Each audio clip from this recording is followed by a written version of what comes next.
Chicken in China, Chinese chicken. Can you name 3 Bare Naked Ladies songs? Uh, Because I probably cannot. I can only think of 1 week. all right, there's 1 week, and yeah, it's bad. That's the same song. This podcast was brought to you by patrons David Carter, Megabyte Musings, and Kaj, in addition to the following sponsors. Late at Art, but True in Heart, Mr. Mayo's Art Gallery, opening November 1st in the near future. Designs for sale at threadless.com/@themrmayo/activity. Help support early digital designs and art with concept ideas and critiques. Ask about digital art and prices, or don't. Ask about references and thoughts. Pixel work sold separately. Sizes and prices may vary. Warning, plans may change. Welcome back to the Club F Radio.wave podcast. I'm joined again by Super 64 and That Hug Guy, which you've already met those guys. And Chase. That's the newest meme because I fucked up an announcement and said that I want you so bad to remake that intro for my stream days where every name is just my name. I could probably do that. But spelled different. Like we need to do that. I think that'd be fucking hilarious. All right, so the subject tonight that we're discussing is one that Super suggested, and that's game developers that have fallen from grace or have disappointed us over time. I feel like it makes sense to open that up to publishers as well, because many of the most themselves. Oh, that was my initial pitch to you. Yeah, I'm fine with that. I had forgotten about that element of it. Anyway, the reason I want to say that publishers are fair game is because many of the most disappointing developers are the ones that became publishers and then just shit the bed after that. So I'm gonna let one of you guys start us off if there's anybody that's just fucking burning a hole in your pocket that you really want to talk about, but I've got a list that I want to bring up if we run out of ideas. Well, I feel like the easiest one to talk about first is always EA. But I feel like it's such an easy target. Let's just get it out of the way. Well, here's something that I want to talk about. I'm glad you brought that up. Is that there has become this trend on Reddit that's kind of a like a counter criticism trend of. It's trying to shut down all these threads that all they do is say EA bad and then they get upvotes. And I can understand that. It is annoying. It's that everywhere. But at the same time, every time I see people saying EA bad, I want to comment and be like, "You're goddamn right, EA's bad." Have you seen them? It's real frustrating. But I'm gonna let you guys take the lead on that because I have not hated on EA in a while. I feel like there are other developers on my mind right now that have kind of taken the reins from them in terms of the shittiest gaming company. Well, I kind of feel like, as far as EA goes, you know what you're going to get by now. You have to know what you're going to get. Yeah. I mean, you don't really need to be bitching about it. It's been going on for fucking ever. That is a very valid point. If a new EA game comes out and it has microtransactions, you don't get to act surprised. Yeah. And it's the same way. It's the same way with Activision too. Activision's the same way. Yeah, they really are. One downside though is that EA, I feel like EA has done a lot of things to try to rebuild their reputation. I mean, the first big thing that stood out to me was they did a Humble Bundle a long time ago. Was a lot of their AAA games for however fucking much you wanted to pay, and it went towards charity. I remember that really standing out to me and being like, this doesn't make up for everything, but it kind of puts your best foot forward. And then the big thing that hit me hard again, that hit a lot of people hard, was Star Wars Battlefront. I just feel like it's become painfully obvious as of late what games were being developed well, and then the publisher stepped in and said, "That's great, but you've got to do this." And you've got to do this just tanked the whole concept. I've met too many people that are way too forgiving of that. They're just well, it's just how it is. You multiplayer games are going to have pay to win in it. No, the only reason they're like that is because you keep fucking buying them like that. And that kind of goes back to what Huss said. It's if you know what you're getting. If you don't have a problem with that, that's fine. I'm not going to shit on you for it, but I'm not going to play it. Yeah, and the same people that say exactly what you're saying still go right out and buy it. Yes, they'll be like, "Man, EA fucking sucks," but I'm gonna buy their next game. Well, that's exactly how I am with Ubisoft. You see, I am more of an anti-Ubisoft man nowadays than I am EA, but I will give their games a shot. very often. Like, I will be like, you deserve a chance, but almost every time I'm like, this is why I don't fucking like you anymore, dude. Like, it's kind of like that one friend that you've got that you're just like, God, I like hanging out with you up until I remember why I don't like hanging out with you. Like Ubisoft, it seems, has become like that. You're going to get a new Assassin's Creed every year. You're going to get, it's looking like you're going to get a new Watch Dogs every year now too. Yeah, and that sort of like yearly release shit really pisses me off because it's excusing like pushing out lower and lower effort shit. Like, for example, okay, so it's very easy to talk about Assassin's Creed games, but the ones that I want to talk about are fucking old news now. I mean, their newest installation of Assassin's Creed, this Odyssey one, was apparently really well received, but it's too little too fucking late for me. I'm not gonna buy another Assassin's Creed game. You push out enough shovelware, and that's what I remember, I already know that whatever new Assassin's Creed game there is not gonna have any goddamn impact on the story because they're all so fucking stupid and disjointed now. So why would I bother with your shit now? Well, they finally stepped back and was just like, okay, we're not gonna do Assassin's Creed every year now, but there for a while, like I said, they straight up were like it was the new Call of Duty, but they don't do that anymore, at least with that particular series. And that might be why Odyssey is more well received. They might have put a little bit more effort into it, but like, I don't feel right criticizing a game that I haven't really played. There's one that's a little bit more divisive that we could talk about, because I know you had a more positive experience with it and I had nothing but a negative experience with it. Like these Ubisoft, like Tom Clancy game, like a lot of these are having like a lot of people are having really mixed experiences with them. Like we played the Division 1 and the Division 1 was ultra fucking hyped, like off of the coattails of the Watch Dogs hype, and we've talked about this multiple times on stream, probably multiple times in podcasts, about how we enjoyed the beta for that game more than the actual game. And then Division 2 came out, and you were right to say, hey, this is a lot better. Like, this is a lot better. And I was like, okay, I'll give Ubisoft a shot. And then my problem wasn't even with the game itself. It was with their fucking piss poor support. Yeah. That game was way better than the first one, though. Like, yeah, and I'll take your word for it. You and Gino both talked about that, about how much better that game was. And you can talk about that for a minute if you want. Talking about developers redeeming themselves. How was it? Well, like, honestly, I probably wouldn't have bought it just because of the first game, but Gino gave me my copy for free, so I told him I'd play it with him, and I did. I played it quite a bit with him, and the biggest improvements in that game was not every enemy was just a crazy bullet sponge. Like, it still is a little bit, because that's just the kind of game you're signing up to play. Same with Destiny. Like, Destiny has bullet sponges. I still like it, but it's not as bad anymore. Like, it's not like, all right, I've been shooting this guy for 30 minutes and he's still not dead. It reaches a point to where like something becomes like an indication of the genre. Like, for example, what you're describing is exactly how Borderlands has always been. The enemies are bullet sponges because it leans more RPG than it does shooter. And so it's excused because everybody's like, well, it's a looter shooter. So like we're in an interesting time for like game development where, if something is even mildly successful, it becomes genre defining, and there's like a whole new like copycat genre just of those things. We've talked about that before, about, games. It used to be if you heard action RPG, you didn't immediately assume it was a Souls-like, but now that's exactly what that term means.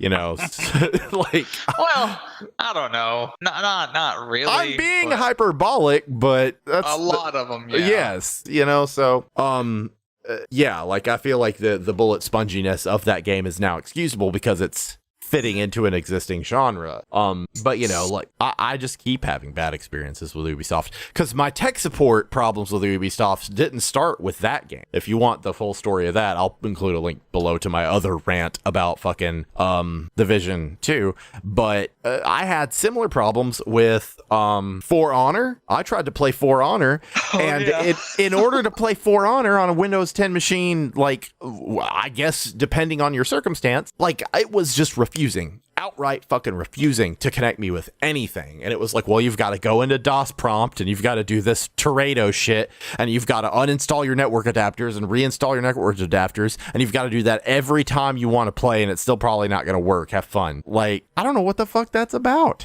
Yeah, I don't know. I feel like that's more of an isolated incident, because like I didn't have any of that trouble, and there's several thousand other people who didn't have any of that trouble. So like, yeah, you probably just got unlucky there, but it's not like you were the only one having that issue. Yeah. So it is still an issue. That's but something I that. feel like that's probably been fixed in that game by now. But to make that a more relevant point, how a company deals with those seemingly isolated issues is very redeeming of them. Because, I certainly wasn't the only one having the problem with Division 2. Like, I found a whole crew of people that were trying to find solutions to this, and, Ubisoft had just written them off. We're not going to answer that. We're not going to fucking bother. We're not even going to look into it.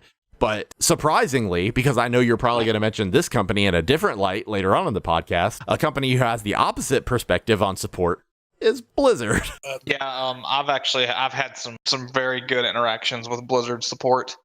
My WoW account got hacked one time, and I talked to them, and they were just like, "Yeah, man, no problem. Just prove who you are." I think I had to give them like my driver's license or something. I had to show some form of ID and like the credit card number and all that stuff attached to my WoW account. And they were just like, "All right, cool, yeah. So we're gonna roll your character back by X amount of days, so you'll have everything they sold or dismantled or whatever. You'll just have it all back." And that was it.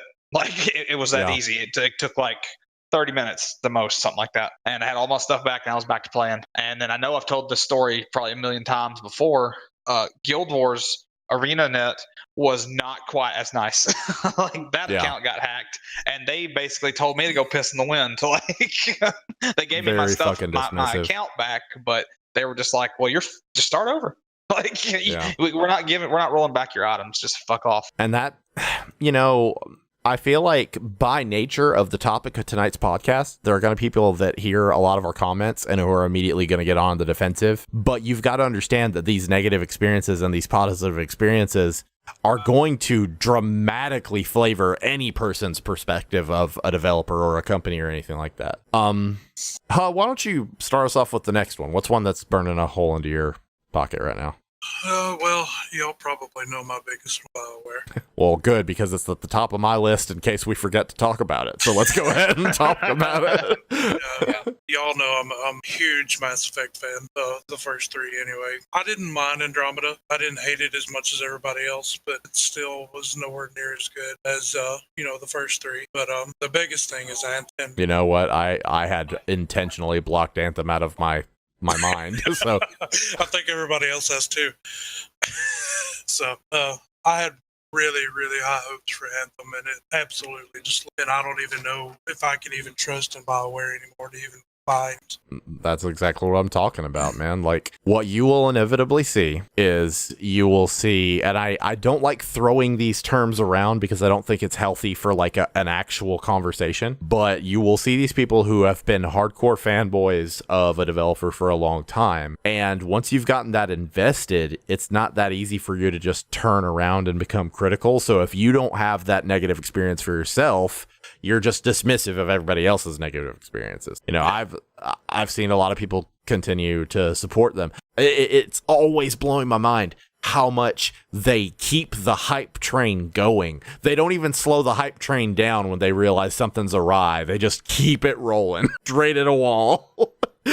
This is going to be the next big fucking shit. They can't even afford face animations. But the thing with BioWare, it just goes right back to EA. EA bought. Yeah. So you got to wonder, how much influence it had, which I'm sure it was more than enough. Well, that's why I've gotten to where I'm really excited when I hear a game's delayed now, because it just seems like you don't hear that enough. You get a release date and then you hear nothing about the game until it's released, and then you get that knot in your stomach like, yep, something's gone wrong. Like it's still gonna come out and it's half baked.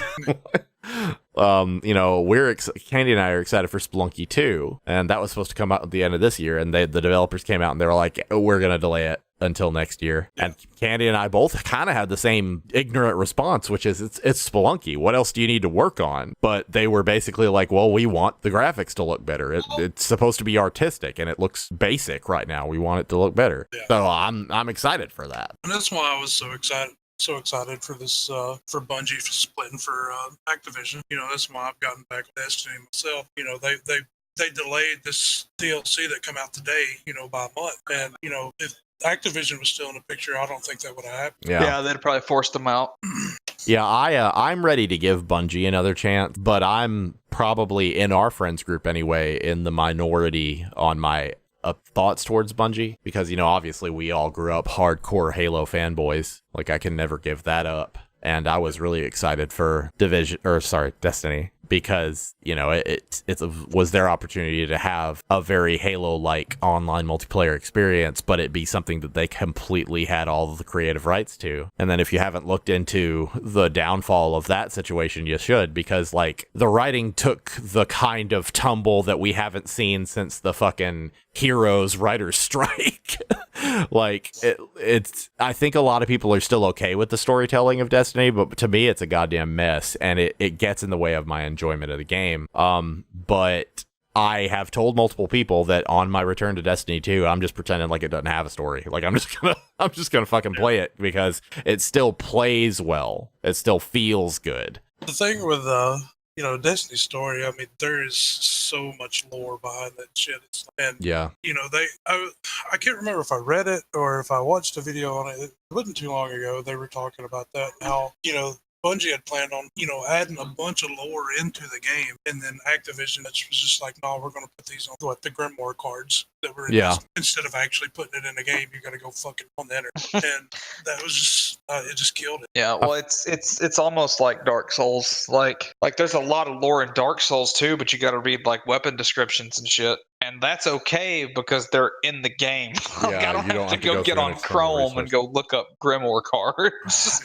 It's weird because I can respect that form of storytelling. I don't like it. I don't enjoy it personally, but I can respect it as a design choice. Like recently I played A Place for the Unwilling for the stream and for the channel.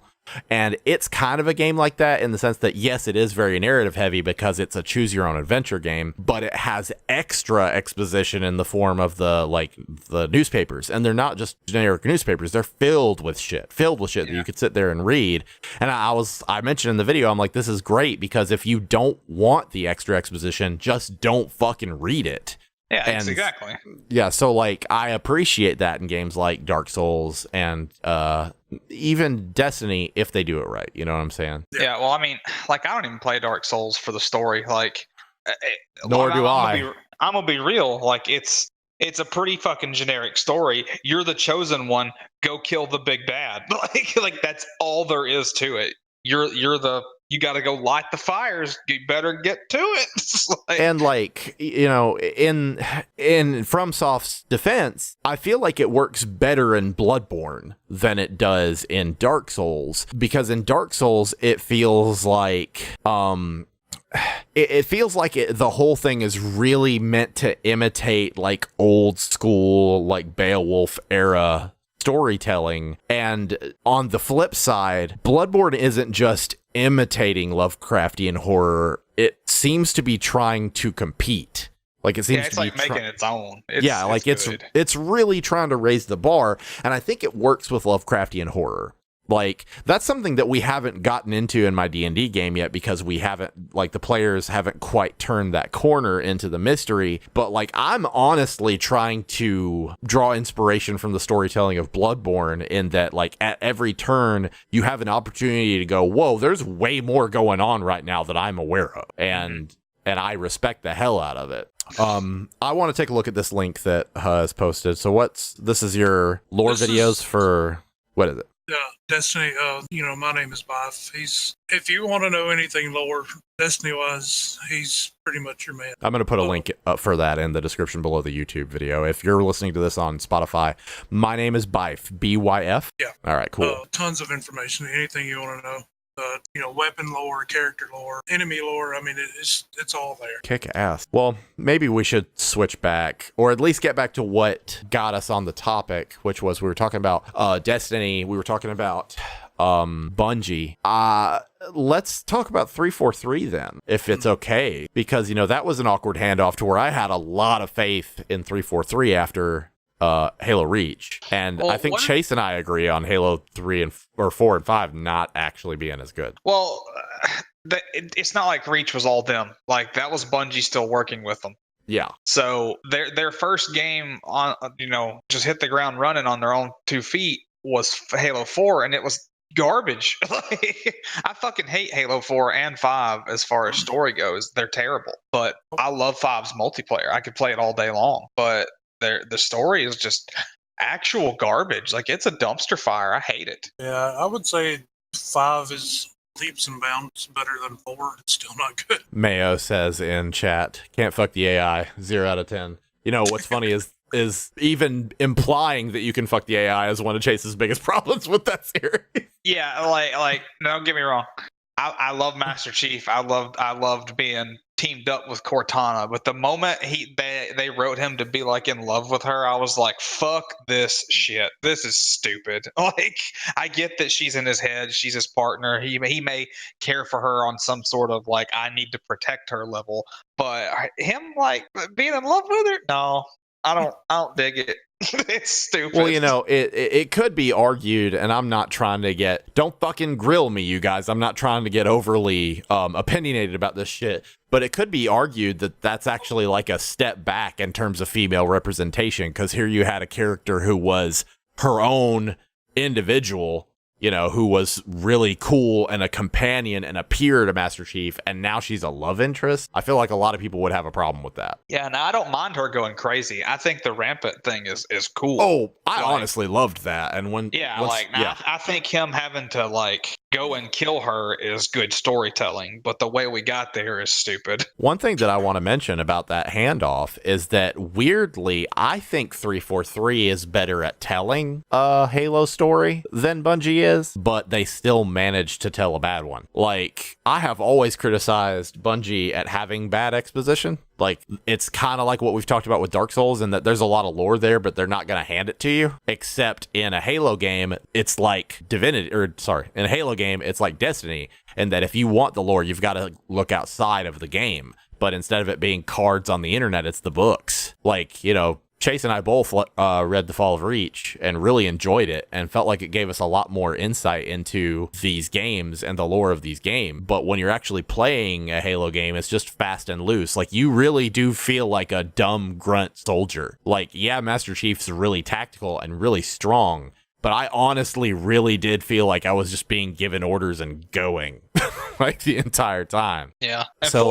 Not 4. 5 does a little bit better job of that because you've got your whole team with you. But where they truly fucked up in 5 is they're like, hey, let's introduce this other guy no one knows about and make you play as him for over half the game. Like who the fuck brought that to the table? And what were they thinking? You know, in their defense, that decision to lean away from the typical protagonist in favor of a new character isn't a new one. Like that's something we've seen in a lot of games that always winds up being a controversial decision, and it always winds up making the game more iconic. Like, you know, Metal Gear Solid 2 and, you know, Halo 2 for that matter. Like, it's not new, but it really did miss the mark in that game. Like, I understand the criticism of it. Like, Spartan Locke's side of the whole story should have been like a DLC later on, like ODST. You know what? Yeah, that would have been cool. And that way you could have played it if you wanted to. It could have been its own standalone thing, and you could have read about it later if you really needed to know it for like Halo 6. Well, I think what they tried to do with him was do that little live action miniseries with him instead of, you know, actually putting anything in the game. They wanted you to watch this live action miniseries to kind of background on him where you play the game. I don't think that really kicked as they hoped. Yeah. Well, they've had a lot of really bad luck with live action Halo anything. I mean, there was supposed to be a feature length Steven Spielberg Halo movie that like never happened.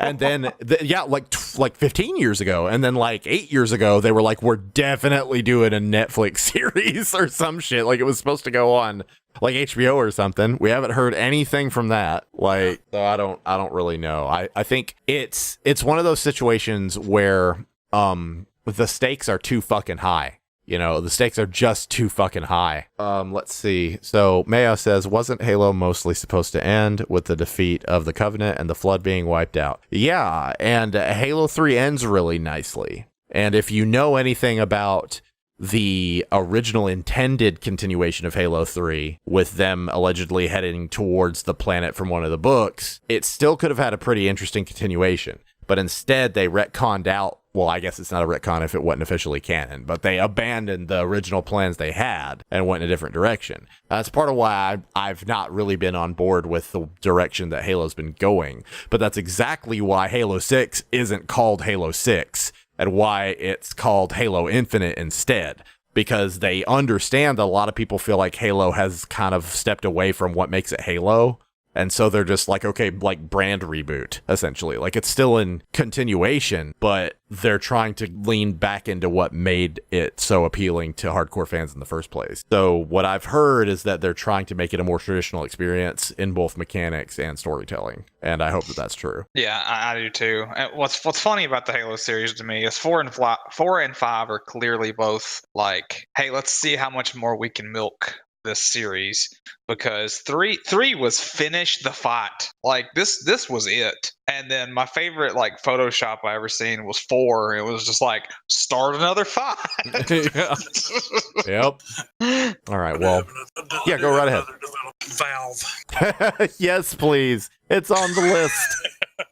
It's there. Why don't you lead this conversation? Of course, we all know the biggest issue with Valve is no Half-Life 3. Yes. And like a complete lack of respect for the fact that people want it. Yeah. That's what really makes me the angriest. You know, what's funny is today, for whatever fucking reason, like I'm redoing all my little bookmarks on my tiled bookmarks page, and I just wanted some filler websites because it's not actually easy for me to arrange it.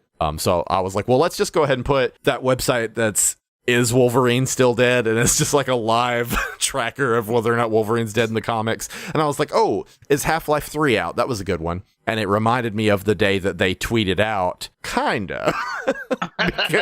Yeah. Because the original script leaked for Half-Life 3 because of, I believe, the writer essentially being like, fuck Valve. They've basically told me they're not ever going to do this. And we all really wanted this to happen. The whole fan community really wants this to happen. And it's become abundantly clear it's not going to fucking happen. And I don't understand, because, I mean, it would make them truckloads. And, Well, I mean, it's funny I know, you say that. I know Go they're ahead. already getting truckloads of money from Steam. I get Yeah. it, but still. This leans back into what I was talking about how, like, whenever the developer gets big enough to become a publisher, their whole mode of thinking changes. And they get that Galapagos syndrome of just being like, well, I don't see why anybody wouldn't want us to do it this way when no one fucking wants them to do it this way.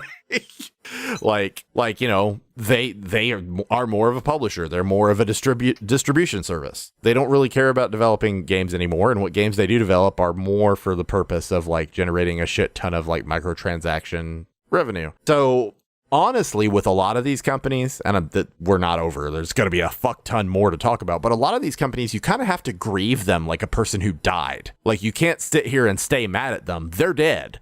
Like they're fucking gone. Valve is dead. Like, and I know, again, like I said before, there are going to be a lot of people that are going to be like, oh, you're being a fucking fanboy. You're goddamn right, because I'm old. I have a goddamn right. When you've been playing these games for so long that you've seen their slow descent, you kind of have a different investment than a person who just started playing those games a year ago, because those are the people that are going to make those excuses because they don't know any better, right? So, you know, like you take a lot of our fans, and I value your opinions, but your experience has been different. A lot of our fans, whenever I criticize things like microtransactions, they'll just be like, well, that's just how it is. And I'll just be like, no, that's how it is now. It wasn't always like this, you know? And it's not to say that there aren't nice things coming around the corner. I think that things like cross-platform multiplayer are going to get rid of a lot of the problems I've been bitching about for 10 fucking years. But it's really hard to make excuses for Valve when they never officially said they're not making the fucking game. Stop jerking us around. Like, it's like an ex-girlfriend dubs you and says, well, I might come back. Don't do this to me, Gabe. Don't do it.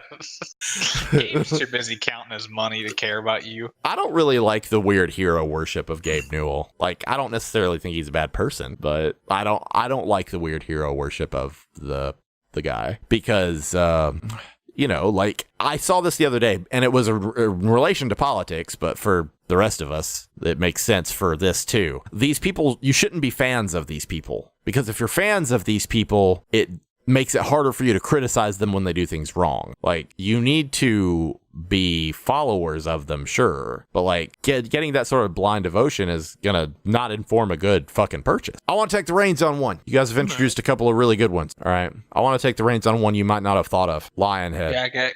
Oh, Yeah. With Lionhead's the studio that at one time was very well known for the Fable series. God, I love Fable. Yep, same. I really did. I can definitely state that this is where a lot of my cynicism about games came from, because the lead developer of Fable 1, Peter Molyneux, was a visionary, but he was kind of a visionary in the sense of your friends that say they're going to start a band.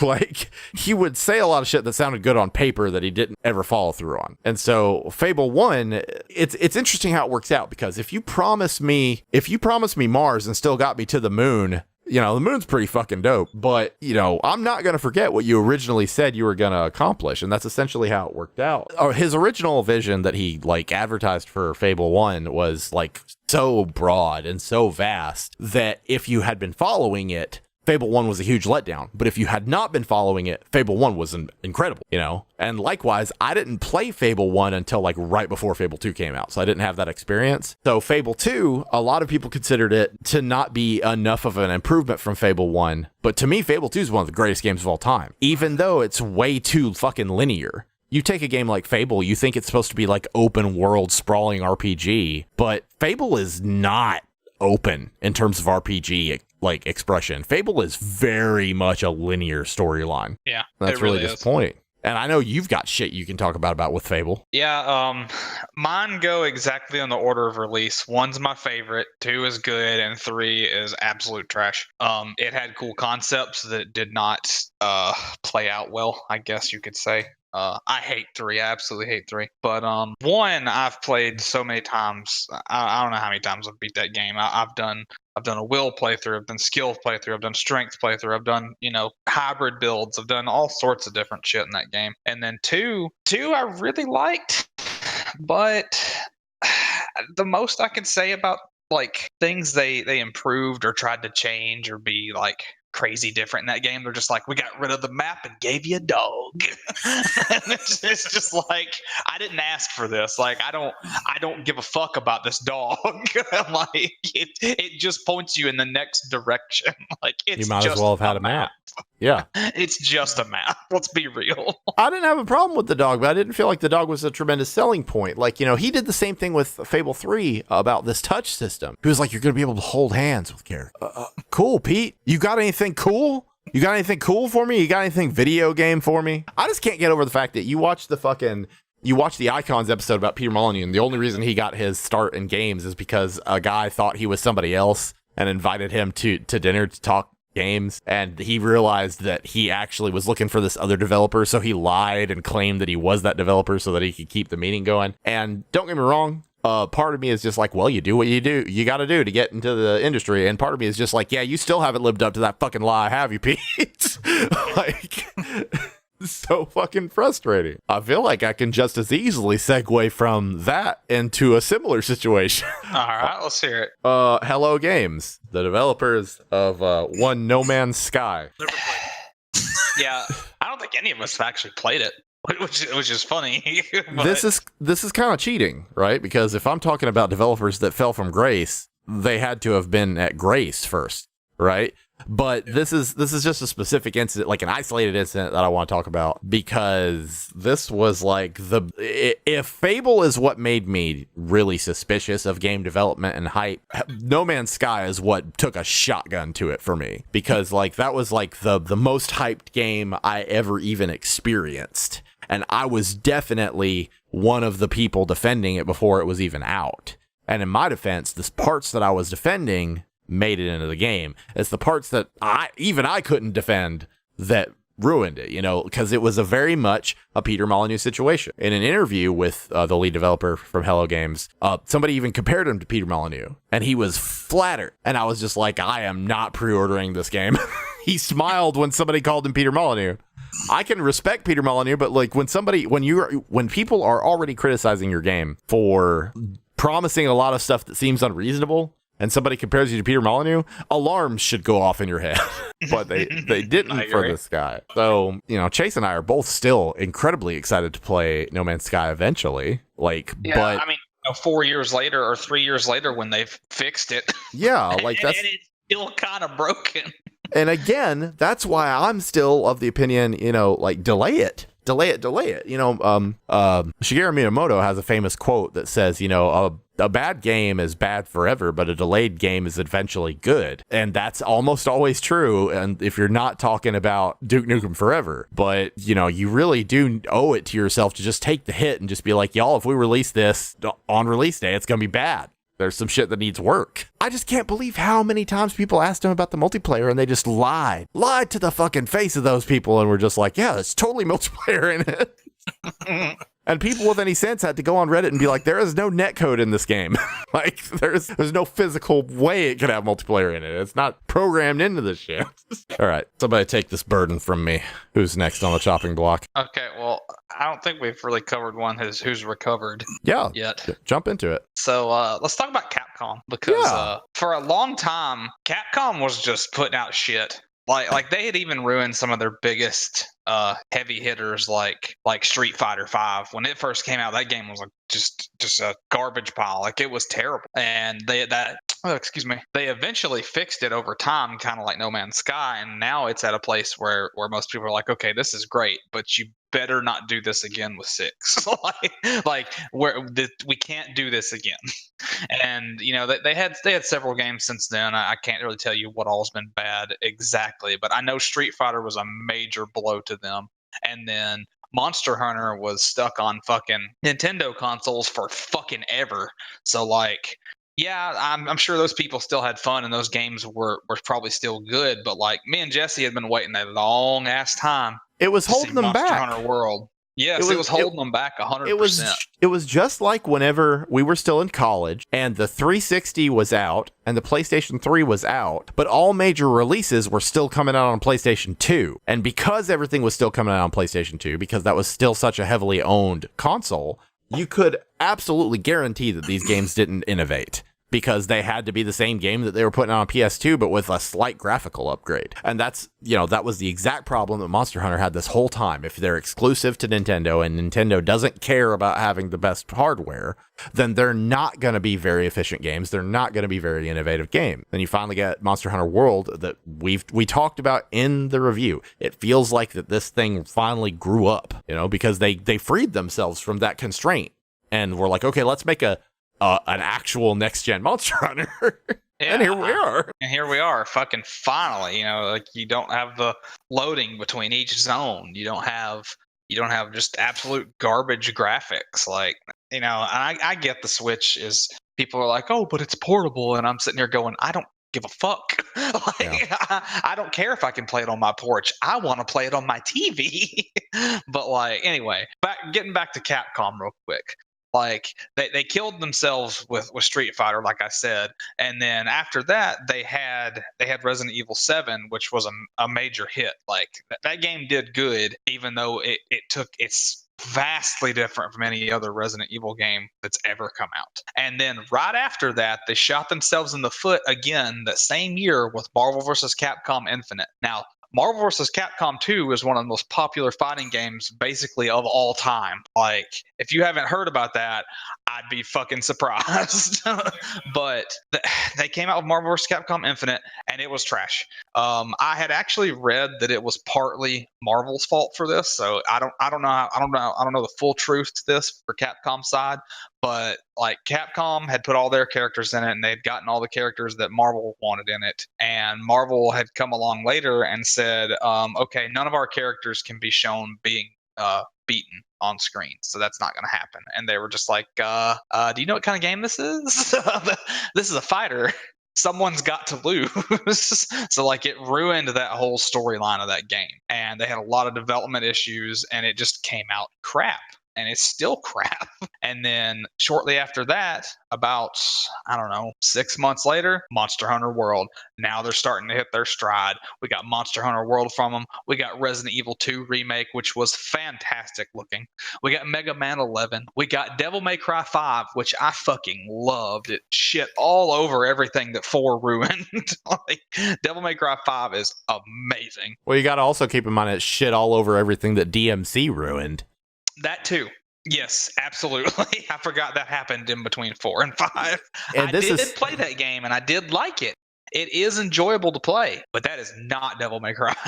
Well, you know, and I've brought this up outside of podcasts, but Devil May Cry 5 introduces a whole new world for video games and movies and TV and everything, in that you can unboot something.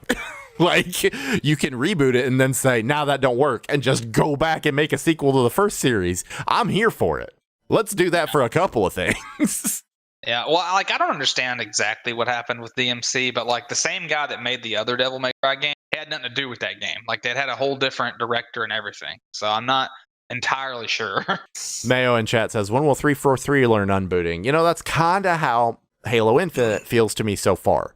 But I do believe that it's going to count everything up until this point as canon. So that's not what's happening. But from a marketing and development standpoint, yeah, it's kind of an unbooting. I got another bad one we can talk about. They're kind of up and down all over the place, to be real. Okay. But Bethesda? Yes, that one's not on my list.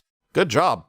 I don't know why I forgot that. Go for it. Because I mean, they'll come along dick swinging with something like Doom. You know, like Doom 2016. Is that when that came out? Yeah. Yes. Yeah, they'll come along, you know, with a badass game like that. Of course, they're just the publisher on this again, but you know, they'll come along with a game that's awesome like that, and then they'll come along with something like Fallout 76, where you're just like, what the fuck is this Anthem shit?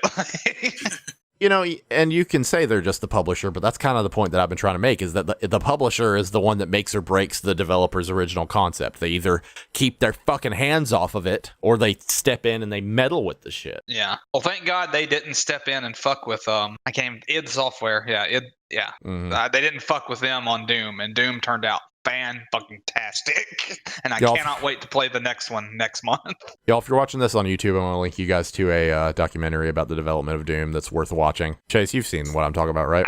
I don't think I have, and I would Holy like shit, to. it's fucking kick-ass. What are your thoughts on Bethesda's ups and downs? Yeah, I just, like, it's just up. I mean, to me, I like Doom. It was okay. I don't really know a lot of... To me, they haven't made a great game since Skyrim, though. I mean, Skyrim to me is the last really good game. To bring Skyrim up, I feel like Skyrim to me was the clearest indication of the direction that Bethesda was heading in that they know they can get away with barely innovating on an engine and making a lot of money. And so that's exactly what we've seen out of them for a while, is that, Skyrim is in a new engine up from Oblivion. I could be fucking wrong. It might be the same exact goddamn engine. I don't think they are. I think it's the same exact goddamn engine. Yeah, that's the thing. That's the problem with them, is like all their games have run on the same engine for so long that people have caught on. Well, did they bring in a new one for Rage 2? Because the Rage 2, it looks good. I haven't heard very good reviews of it. Graphics-wise, it looks amazing. Yeah, like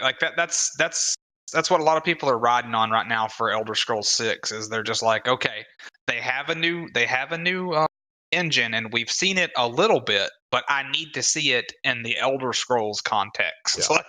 I need to see what it can do here. I need to see a door open and a person walk through it. I'm not fucking joking. There are certain shortcuts that in the year like 2000, 2002, 2006, you can excuse because you've got an enormous open world and a lot of this shit's new. So if people just phase in and out of existence as they go through doors, I'm okay with it. I can suspend my disbelief. But in 2019, 2020, it's a door. It's a door. I know what happens when people use doors. They don't fucking shimmer in like it's Star Trek. Let me see it. And that's the thing. Like, I have a high standard, whenever Fallout 76 came out. When Fallout 76 came out, they could have just went, listen, it's an MMO using the same engine as Fallout 4. They could have just done that. It's an MMO with the same engine as Fallout 4. We think you guys are going to like it. We think it's going to be really fun. And that would have been a more reasonable expectation. It would have launched. This shit's filled with bugs. They would have fixed it and moved forward. But instead, they literally walked out on stage and said, this is the most beautiful woods there've ever been, accompanied by the best country song you've ever heard. You'll be singing this for the next year and you don't even like country. like the balls on them. The balls on them to come out there and flex that unfinished game that they had no intention of finishing. Exactly. Yeah. And then on the flip side of that is Blizzard coming out trying to flex nuts and be like, you ain't got a goddamn phone? Don't you want to play Diablo, boys? like what the fuck were they thinking? Like who at that meeting was like, yeah, I think this will work. Just go do it. Just get out there, man. So this is a term that I actually had to research because I was just getting so frustrated with Nintendo. I mentioned it earlier in the podcast. Galapagos syndrome is something that happens especially to companies in Japan where you are so stuck in your own echo chamber of only getting feedback from one select group that you think that that's what everybody wants. Yeah. And so that's why so many design decisions that Nintendo makes seem really tone deaf in the United States. And whenever they're in interviews, they're just like, what are you talking about? That's what everybody wants. No, you live on an island the size of New Jersey. That's what everybody there wants, you know? Like, you know, for example, Chase often, and even in this podcast, already criticized the fact that they prioritize portability over performance. They leaned heavily into their DS platform, heavily into the 3DS platform, and are leaning super heavily into the Switch as a portable platform and not necessarily as a home console with a lot of power. And for the Japanese who ride bullet trains to and fro everything, so that everybody's got to commute, and you know, that's the most likely place for you to be killing time on a console. It makes a lot of fucking sense. And so in the instance of like Blizzard, I just kind of feel like once they got swallowed up by Activision, the people who are making the decisions don't play video games and they don't surround themselves with people that play video games. They look at sales and numbers. It's exactly what they do because, like you said, in places like Japan and China and stuff, mobile gaming is fucking huge. So like that's exactly what they looked at for Diablo. They're like, all right, it's getting time for a new Diablo. What sells? Oh, phones. There's a lot of phones out there. Hell, just put it on that. Yeah. Surely everyone's got phones and that won't bother anyone. Yeah. Oh, my bad. It bothered everyone. Not bad. It bothered fucking everyone. And it's weird because there was a hot minute where I really did want to get into phone gaming. I was like, you know, I've got a pretty powerful phone. Like, I could play some games on my phone. And, you know, Nintendo keeps occasionally letting out like a game that will get you really excited. And I'm telling you, if you thought Nintendo's ignorant decisions were bad before, wait till you see the decisions that they've made about mobile gaming. Like, Chase, do you know anything about the new Mario Kart game on phone? That Mario Kart game sounds like a disaster, but I don't know the exact details of it. How do you know about this? No, not really. Chase, why don't you tell them about it? I don't know about it. I just said I don't. I've heard of it, but I don't know the details. Again, how won't you tell me about it? Well, okay. Here's everything I know. I'm excited. It's just complete silence. That's everything I know. All right, let me fill you guys in. So there is a Mario Kart game on iPhones right now.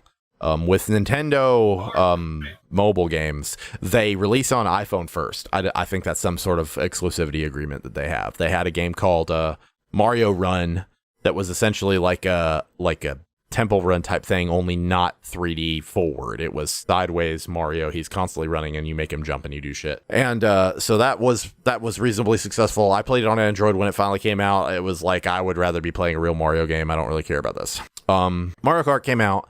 It's a vertical game. Like, so you don't hold the game the phone sideways like you'd think you would. It's a vertical game.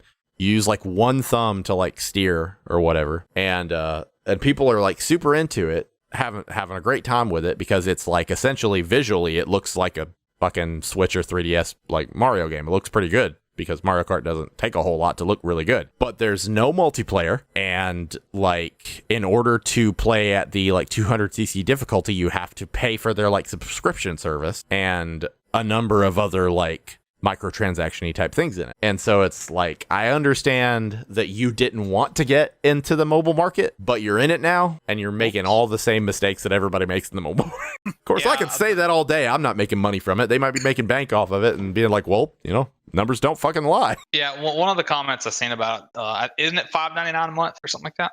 Something to that effect. Yeah. If that's exactly what it is, one of the comments I seen was just like, so you're telling me I can download this game and subscribe to the monthly fee, or after a year of paying for it, I could just go out and spend the same money, maybe even less, and just buy Mario Kart 8 right now. Yeah. For a complete game that has online. You know what? I think I've found the perfect segue into the next developer I want to talk about. And I didn't think I was going to find this at a Nintendo, but we've started talking about how their marketing decisions are informed by things that clearly make money, so why wouldn't it be a good idea? And you know, in Japan, what makes more money than pachinko machines? Oh god. Okay, so what am I talking about? You're talking about Konami, and it hurts. It shouldn't hurt so bad. Kojima's already bounced back. His next game's coming out. It's not Metal Gear, and it's not Silent Hills either. And we've got to grieve like those things died. Let's like gotta lay them to rest, Chase. I don't wanna. Friends, we're gathered here today to pay our last respects to the Metal Gear franchise. I don't wanna. You know, Metal Gear was a huge friend of ours, was with us from the beginning, and it was painful to watch Metal Gear in those last years because it was clearly on its way out. Probably should have put him out of his misery a couple years earlier, but he kept on trucking until his mom killed him. Because like, holy shit, if Konami didn't just put a bullet in their own child. Yeah, what got me about the whole Konami thing was that shit at the Video Game Awards in 2015. Oh man, yep. That was something. What he's referencing, in case any of you listening don't know what he's talking about. Kojima was supposed to attend the Video Game Awards, and then Konami basically told him, "You fucking can't." Right? Like Kojima was essentially. It reminds me of some of the shit that happened to fucking Stan Lee in the last years of his life. Like, I know Kojima's not an old man, but it reminds me of elder abuse in that, like, so you've got a person dead to rights because of their contract, so you're literally just gonna abuse them and enslave them and be like, you can't make these appearances or these appearances, but you can't make games either. You're just fucking wasting time until your contract runs out because we own you. We're gonna turn your children into little metal balls and put them through gambling machines. And it's funny to do that to someone like him, because like, it's not like he was some shitty game dev. Like, he had some pretty out there wild good games, and they're just like, yeah, you sit in the corner and you think about all the money you've made on this. Kojima's the Quentin Tarantino of the video game world. He is. He straight up is. Like, you may be like, I don't like his games because they're too out there for me, but likewise to Tarantino, you have to acknowledge that there's some of the most masterful art in that medium. And I think I've finally let it rest, but, you know, I still grieve over Silent Hills. Like, you've had a lot of copycat games, but nobody has really quite approached what that game was gonna be. Like, you know, for example, Resident Evil 7 is similar in tone, but it's no PT. Yeah, well, I think that's entirely where that game came from. Speaking about things that make money. I think Capcom seen the PT trailer and everybody freaking out about how good it was. And then as soon as he got canned, they were just like, fucking get someone on it now. And it paid off for them. Like, you know, like you said, it's not PT, but like, that game is good. Yeah, exactly. It really is. And, you know, like, fuck them. Like, Konami did that to Metal Gear.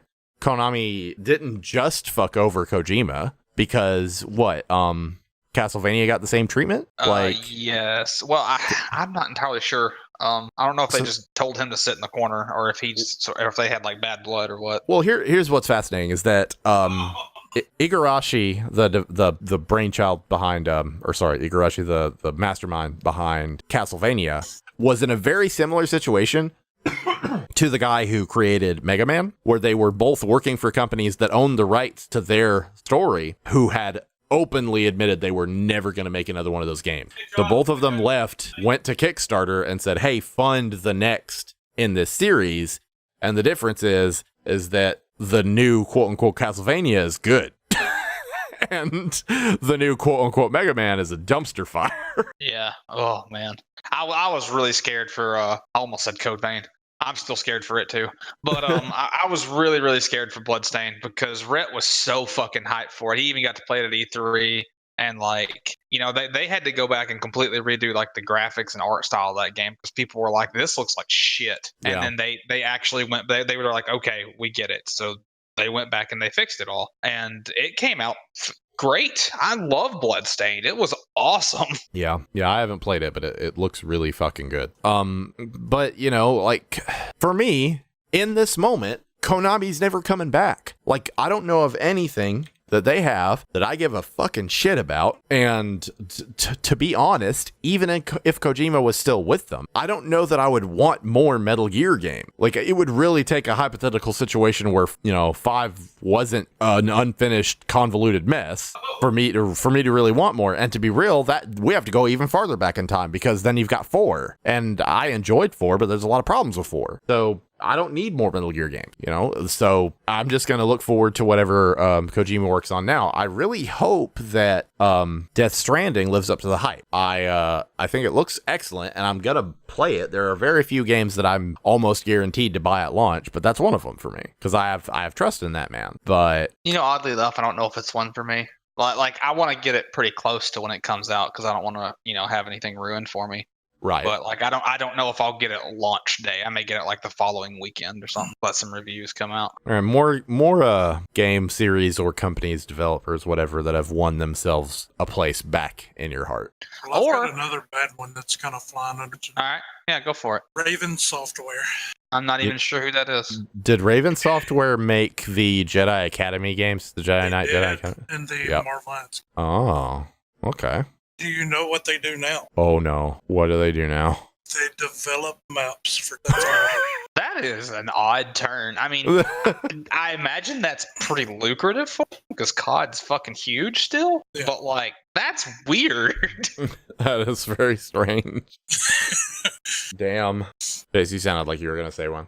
Oh, no, I was going to say, or we could talk about devs who have, like, basically done no wrong. Like they've been good through and through. All right, hold on. That might take me a second to think about. Yeah, that might take some thinking about. One that comes to mind immediately for me, I think, and I don't know if they even have any other games, so this might be cheating a little bit, but is the people that make Shovel Knight. Like, Shovel Knight's fantastic. Yeah. I know they have other games because I saw one of their other games in an article I was reading before, but I don't know anything about it. But I do know Shovel Knight's just a masterwork game. I definitely see where you're coming from about it feeling like cheating, because there's a reason that indie developers are so charming. It's because they pulled themselves up from their bootstraps to make an incredible game, and that's all you know them for. They haven't had a chance to fall out of the limelight yet. Yeah, and really with indie devs, it's either really good or really bad. There's kind of no in between. Yeah, because I mean, if an indie game is really bad, it's not like you hate them the next day. You just never hear about them. Yeah. I mean, we've talked about this a little bit on stream about how we've got some resources now where we can get review copies of games. And it's harder to get the games that are actually interesting looking, and it's easy to get the games that nobody's heard of.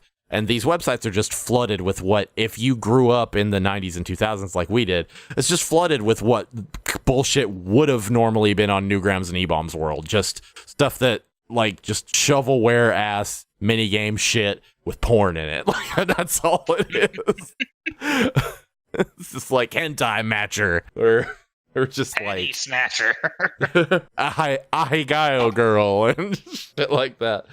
And so, like, you know, if it's bad, you just don't hear about it. You know, like, you take a look at Chucklefish. Chucklefish is basically our bread and butter. You know, we owe a lot to Starbound because playing Starbound and making stories in Starbound earned us a lot of our fans, but it's not like we are exclusive to their games. I want to see them succeed. I also want to see them pay their developers. Have you heard about this shit? A little bit. So a bunch of, like, young kids volunteered their time to the development of Starbound, and they didn't ever get paid. And they only recently kind of came out about it and said, you know, I made this for Starbound, never got paid. I made this for Starbound, never got paid. And so there are currently two arguments. On the one hand, it's, well, you know, you either never signed a contract. Well, yeah, I guess they never signed a contract. Like, you never signed a contract, you know, we don't owe you anything. And on the other hand, it's like, yeah, but these guys kind of, you know, abused the naivety of young artists trying to get out there. It's a little bit like being in Hollywood and telling the girl she's going to be a star. If only she'll do something nasty for you. Like, it really feels like that to me. And, you know, you might be like, well, you know, fuck them. But then you take a look at some of the names on this list. Toby Fox, like the guy who developed fucking Undertale, did a song for Starbound that he never got credit for. So, like, it's one of those things. Like, you either tap out and you're that company that people remember fondly years in the future. Why didn't they ever make games? Or you stick around long enough to fucking own your entire own merchandise platform and everybody's like, fuck them, why don't they come out with more game? I feel like the key word in that whole story you just told, unless you just swapped it with something else, was they volunteered. Because that does not mean you're going to get paid ever. Yeah. So, like, it's just as much on them. And it's still shady and it's shitty of Chucklefish. But it's also your own damn fault. Yep. Who else do we want to talk about? Go ahead. I kind of feel like Rockstar's kind of knocks it out of the time. I know they have issues sometimes, but for the most part, I believe most of their games are pretty good. Yeah, like their overall games, I think they really kill it. Like Red Dead Redemption 2 was excellent. You know, Grand Theft Auto 5 was excellent. Where I think they truly fuck you over is the online, because it'll either be, you know, real fucking grindy, and they'll be like, oh, hey, buy our shark cards, and you can just get free. You can just get slipped by without having to do it all. Or in the case of Red Dead Redemption Online, or Red Dead Redemption 2 Online, it just sucks. Like I never played the online of the first game, but I watched Jesse play it quite a bit, and it looked hella fun. And I've played Red Dead Redemption 2 Online, and it's hella not fun. Red Dead 1 was a super unique experience for me, and I was really looking forward to them trying to capture that lightning in a bottle, and that's not happening. Yeah, and the problem with GTA Online is it makes them so much fucking money that just makes that game last that much longer before we get an actual 6. And on top of that, we get no DLC. Like, no fleshed out expansions, no nothing. Just online shit constantly. I get it. It makes them a fuck ton of money. Like, who doesn't want a fuck ton of money? But it sucks. Here's a weird situation where politics may actually affect this. If the government does pass a lot of these like anti gambling and video games laws, because a lot of these laws are being pushed in like UN countries and things like that, like in Europe and stuff like that. Like, if those start passing around the world, like, these predatory business practices and microtransactions won't be allowed anymore. And that might prompt developers like Rockstar to actually go back to making innovative, fun games instead of just relying on whales that have a shit ton of money to spend towards imaginary cars. Because, like, they make those millions of billions of dollars, not off the average Joe, but off of the guy who makes $400,000 a year and doesn't know how video games work. Like the guy that's just like, well, I want an imaginary Ferrari in Grand Theft Auto. I'll pay for this shark card. I want to play fucking The Simpsons Android phone game for a little while longer without getting shut out of it like Marco Land. I'll pay a little bit more money.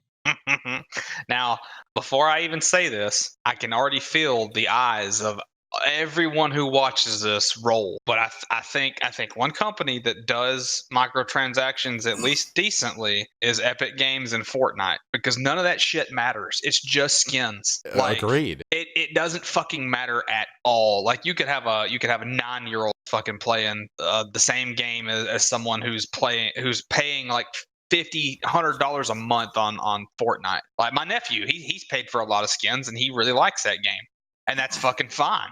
But like, I've never paid for anything in that game. I've grinded V-Bucks in like the Save the World thing, and then I bought me a couple of interesting skins. But like, I think that's the only way that it's ever acceptable for a company to do it, is if it's purely cosmetic and it does not mean a damn thing gameplay wise. Yeah, I gotta agree. You know, we've talked a little bit about microtransactions and the ways we think go, but like, I can't. Okay, but we need to talk about Epic though. We do, because here's a company that started, its notoriety with shit like Unreal Tournament and stuff like that, and Gears of War and stuff like that. And then Fortnite wasn't even supposed to be that big of a game. Like, they just managed to pull that shit out of their ass, and it turned into this enormous thing. Of course, they're going to put that earnings towards trying to compete with Steam when they're making that much money. And then you have the fall from grace. Like, I want your opinions on this, because I do think we're going to have some diverse opinions in this particular set of people. Is Epic that company yet that has fallen from grace in the same way that like a BioWare or a Bethesda has? I don't think so, personally. Like, if you got the money and you want to compete with another company, man, that's your right. Like, everyone can fuck off. Like, unless you can make your own platform to compete with them, like, just deal with it. Like, you do not have to use their launcher at all. Like, sure, they're buying up rights left and right, but they're all timed for the most part, unless it's their own game. Well, even then, like, Borderlands is still coming to Steam. It's just going to be, January or whatever. So, like, I feel like if they're buying up timed exclusive deals, then that's fine. Just wait a little bit longer instead of getting all bitchy on the internet. Like, it's going to be fine. Like, let them do their thing. It's made them a lot of fucking money. Like, I don't think they're being just complete shitlords. Like you can't sit here and defend Steam all day long going, well, I just want to use Steam. Like, every company's got their fucking launcher now. Bethesda has one, Blizzard has one, Ubisoft has one. Like, you're gonna use a different launcher no matter what. For me, I think it is that. I think it's the inconvenience of it. And it's not necessarily that I'm not even really angry at them. I'm inconvenienced by them. And that makes me angry because it seems like we keep taking one step forward and two steps back with games and platform. As soon as we start having cross-platform and cross-save between consoles, all of a sudden now we have multiple different exclusive platforms that exist within PC. Like, we were already starting to see it with like exclusivity of VR games to certain VR headsets, exclusivity of certain games to certain brands of video card hardware and things like that. And I'm just fucking tired of it. I am tired of it. It's not that I have the right to sit here and say that that's not how the world works, because it is. Like, that's absolutely how this business works. But I don't fucking like it.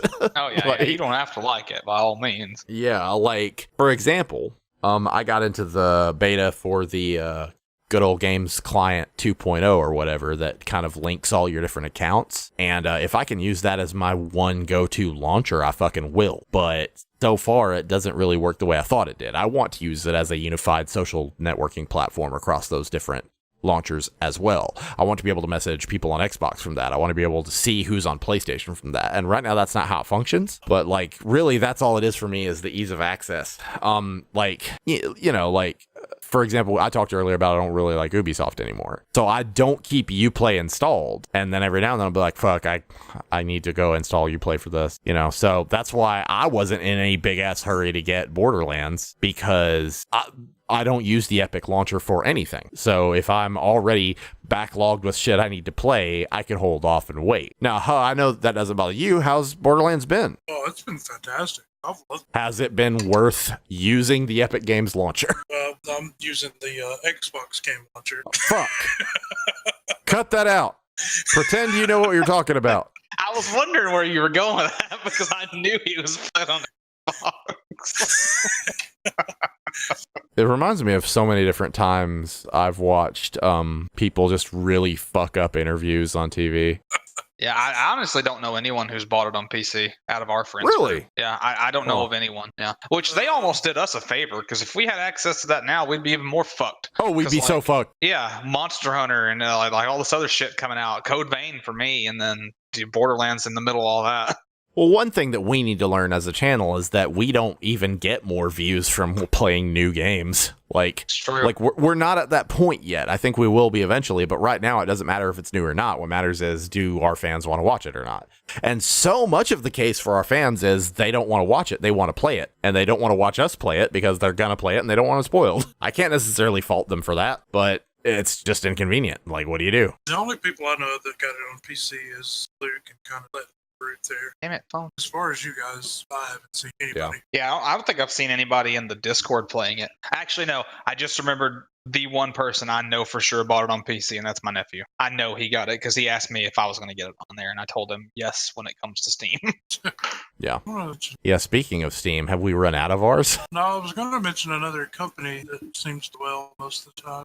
Rare. Rare does. You know, that's a very polarizing thing to say in this group of people. Yeah, actually. Why don't you make your case first, huh? Well, I mean, I'm just looking at gaming history. I mean, the Banjo-Kazooie series, Conker's, Perfect Dark's a good series to me. Donkey Killer Instinct. I just feel like most of the time they do really well. I know people's going to have split decisions, split opinions, but... Well, I'm not trying to sound like a smartass or anything, but, all of those games were good. But, when was the last time they put out something of that degree? Well, I mean, Killer Instinct's done very well on Xbox. Yeah, I'm super looking forward to the next Killer Instinct if they ever make one. It's done extremely. To me, they're kind of in the same spot.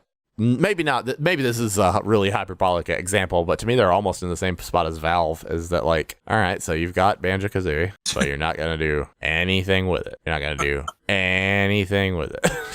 Actually, going back to earlier, I can think of a company that is very well known that they've put out basically only good games, and that's Naughty Dog. Ooh, that is a good example. Yeah, Naughty Dog has killed it since forever. Insomniac's pretty good too. Yes, and Insomniac. And for the most part, Platinum Games, I think they do pretty well. That's a good track record, overall. with the exception of that Metroid. Yes. Oh no, Ridley. Metroid. Yeah, like Samus Aran and stuff like that. Oh, yeah. Well, I ain't got much left. All right, hold on. Candy just walked down. I'm gonna make sure she doesn't need anything from me. She'll go for that dick. Rocksteady's done pretty well considering they hadn't really done a whole lot of games. That's true. They've done great with the Batman series. Yeah, because I mean, as much as I hate Arkham Knight compared to the rest, it's still not a shitty game. It's still good. It's just not up to par with the rest of them. All right, guys. I think that we can wind this one down. I'm going to do something that I haven't done yet and say if any of you have a particular topic that you would like to see in this podcast, go ahead and let us know either in channel feedback on Discord or in the comments of the YouTube video. I wanted to go ahead and let you guys know that tonight's podcast was sponsored by not only the patrons on Elated Art, but True in Heart, Mr. Mayo's Art Gallery, opening November 1st in the near future. Designs for sale at threadless.com/@themrmayo/activity. Help support early digital designs and art with concept ideas and critiques. Ask about digital art and prices, or don't. Ask about references and thoughts. Pixel work sold separately. Sizes and prices may vary. Warning, plans may change. So that's fine. But if you want me to read your silly, stupid-ass ad on the podcast, I will. So, sponsored by Mr. Mayo. That's the first one. I really hope that somebody will make one of us say something fucking stupid in the future. We'll see how it goes. But that's all I got. Your mouth's fucking stupid. You've been a little too mean to me tonight, Chase. If my threshold is like a 4 out of 5, you've been at a 7. Nah. That's the podcast, you guys. I really appreciate you. Thank you so much for supporting the channel. Yeah. That's all I got. Look forward to the next one, and we'll see you next time. See ya. Outro music. Huh, say something funny. Something funny. But